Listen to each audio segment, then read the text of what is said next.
भगदत्त का, जो प्रागज्योतिषपुर के राजा नरकासुर का पुत्र था। भगदत्त का उल्लेख महाभारत में मिलता है। भगदत्त एकमात्र ऐसा व्यक्ति था जिसने 8 दिन तक अकेले अर्जुन के साथ युद्ध किया। युधिष्ठिर के राजसूय यज्ञ के समय जब अर्जुन राज्यों को अपने अधीन कर रहे थे तब अर्जुन और भगदत्त का 8 दिन तक युद्ध चला। अर्जुन ने अनेक प्रयास किए परंतु प्रागज्योतिषपुर पर विजय प्राप्त नहीं कर सके। भगदत्त और अर्जुन के पिता इंद्र के घनिष्ठ मित्र थे, इसलिए भगदत्त ने उन्हें यज्ञ के लिए शुभकामनाएं दी। एक बार भगदत्त का युद्ध कर्ण के साथ भी हुआ था जिसमें कर्ण की विजय हुई। क्योंकि भगदत्त को कर्ण ने पराजित किया था इसलिए भगदत्त ने महाभारत का युद्ध कौरवों की ओर से लड़ा। कर्ण ने सभी दिशाओं में राजाओं को अधीन कर लिया था। इसका उल्लेख महाभारत के उद्योग पर्व के 164वें अध्याय में मिलता है। कई लोगों को भगदत्त ने किया था पराजित। महाभारत के समय में भगदत्त की आयु बहुत अधिक थी और इस योद्धा ने भीम, अभिमन्यु और सारथी जैसे योद्धाओं को पराजित किया था। द्रोण पर्व के 24वें अध्याय में वर्णन मिलता है कि अभिमन्यु और अन्य अनेक योद्धाओं ने एक साथ भगदत्त पर आक्रमण कर दिया था परंतु भगदत्त के सामने सबने घुटने टेक दिए। द्रोण पर्व के 27वें अध्याय में उल्लेख किया गया है कि कुरुक्षेत्र के युद्ध के 12वें दिन भगदत्त का सामना अर्जुन के साथ हुआ। दोनों के मध्य भयंकर संग्राम हुआ।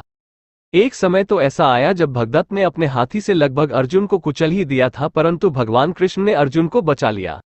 इसके पश्चात पुनः भगदत्त के सामने आने पर अर्जुन ने भगदत्त के अनेक अस्त्रों को विफल कर दिया। तब भगदत्त ने वैष्णव अस्त्र प्रक्षेपण किया जिसे काटना अर्जुन के लिए असंभव था। जब तक वैष्णव अस्त्र अर्जुन को लगता तब तक भगवान कृष्ण बीच में आ गए और उनके सामने अस्त्र वैजंतीमाल हो गया और इस प्रकार भगवान कृष्ण द्वारा पुनः भगदत्त से अर्जुन के प्राणों की रक्षा हुई। गजराज ने टेक दिए धरती पर अपने दांत।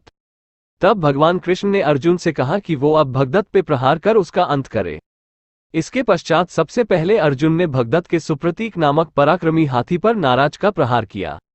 ये प्रहार इतना तीव्र था कि बाण हाथी के कुंभ स्थल में पंख समेत प्रवेश कर गया। तब गजराज ने तुरंत ही धरती पर अपने दांत टेक दिए। इसके पश्चात भगवान कृष्ण ने अर्जुन से कहा कि भगदत्त की आयु इतनी अधिक है कि झुर्रियों के कारण उसकी पलकें हमेशा झुकी रहती हैं और उसके नेत्र बंद रहते हैं। क्योंकि भगदत्त बहुत ही पराक्रमी और शूरवीर है इसलिए उसने अपने नेत्रों को खुला रखने के लिए मस्तक पर पट्टी बांधी हुई है। ये सुनकर अर्जुन ने सबसे पहले भगदत्त के मस्तक पर बंधी इस पट्टी पे तीर मारा जिसके परिणाम स्वरूप वो पट्टी क्षीण हो गई और उसके नेत्र बंद हो गए। भगदत्त की आंखों के सामने अंधेरा छा गया और अवसर पाकर अर्जुन ने भगदत्त का वध कर दिया। वास्तव में भगदत्त कितना भी पराक्रमी था परंतु उसके लिए अर्जुन को उसको पराजित करना असंभव था क्योंकि अर्जुन के पक्ष में स्वयं भगवान कृष्ण थे।